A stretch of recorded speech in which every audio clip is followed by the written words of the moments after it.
नमस्कार मंडळी, जय खानदेश. कशात सर्व? आय होप सर्व मस्त असाल. तर माझ्या मिनी ब्लॉगमध्ये सर्वांचं स्वागत आहे.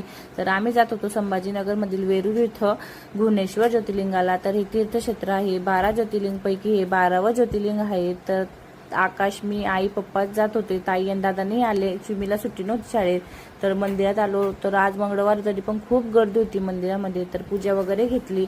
मग मंदिरात गेलो. खूप गर्दी होती, लाईनमध्ये उभे राहिलो. इथं मला ताईचा फोन आलेला होता पोचलेकानी. तर मग मध्ये मंदिरात गेलो. मंदिरात मोबाईल अलाउड नव्हतं, तर तिथं काही शूटिंग घेता नाही आली मंडळी. तर मग दर्शन वगैरे मस्त झाले.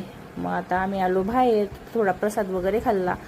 तर मग आता आम्ही जायचं आहे आम्हाला भद्रा मारुतीला. तर भद्रा मारुतीचे दर्शन पण खूप छान झाले. मग तिथून आम्ही खेळणे वगैरे घेतले चिमीसाठी आणि माझे भाषे विरूसाठी. खूप छान दर्शन झालं दोघी ठिकाणाचं. मग घरी येता येता आम्हाला 9:30 झाले मंडळी. तर व्हिडिओ कसा वाटला कमेंटमध्ये नक्की सांगा. लाईक करा, शेअर करा. चला तर भेटूया उद्याच्या व्लॉगमध्ये. Bye bye.